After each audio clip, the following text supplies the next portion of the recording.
నమస్కారం అందరికీ. ఇవాళ మనం రెండు రహస్యమైన కథలు వినబోతున్నాం. ఒకటి శివుని గణాలైన పంచర్ల, గలుగ, వీరగాథ.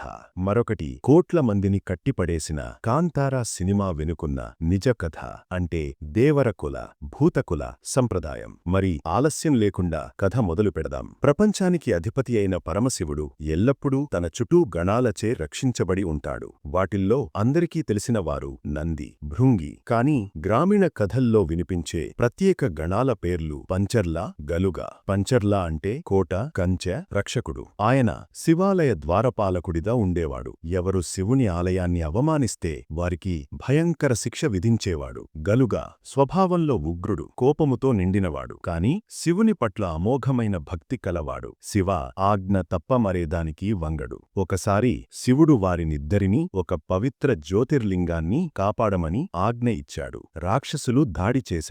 ఇద్దరూ రక్తం మోడుతూ యుద్ధం చేశారు. చివరకు వారు ప్రాణాలు అర్పించారు. మహాదేవుడు ప్రత్యక్షమై, పంచర్ల, గలుగ, మీ త్యాగం అమోఘం. ఇక మీదట మీరు నా శాశ్వత గణాలుగా నాతో ఉంటారు అని ఆశీర్వదించాడు. అప్పటినుండి పంచర్ల, గలుగ శివుని పాదసేవలో నిత్యంగా నిలిచారు. కొన్ని గ్రామాల ఆలయాల్లో ఇంకా వీరి పేరుతో విగ్రహాలు, రాళ్లు కనిపిస్తాయి. అలా దేవరకుల, భూతకుల వంటి ఆచారాలు ప్రారంభమయ్యాయి. అయితే ఇలాంటి ఆచారాలను మనం కాంతారా సినిమాలో కూడా చూశాం. ఈ సినిమా కథ కర్ణాటకలోని తులునాడు ప్రాంతంలో జరుగుతుంది. ఈ ప్రాంతానికి శతాబ్దాలుగా కొనసాగుతున్న ఒక అద్భుతమైన సంప్రదాయం ఉంది. భూతకుల లేదా దేవరకుల. ఇది కేవలం ఒక ఆచారం కాదు. ఇది అక్కడి ప్రజల జీవన విధానానికి, వారి విశ్వాసానికి ప్రతీక. భూతకుల అంటే ఏమిటి? ఈ పద్ధతిలో ఒక భక్తుడు దేవతాశక్తిని ఆహ్వానిస్తూ తాను ఆ దేవుని రూపంలో ప్రత్యక్షమవుతాడు. ఆ రూపంలో గ్రామ ప్రజలకు ఆశీర్వాదమిస్తాడు, వారి సమస్యలు తీరుస్తాడు, న్యాయం చేస్తాడు. ఇది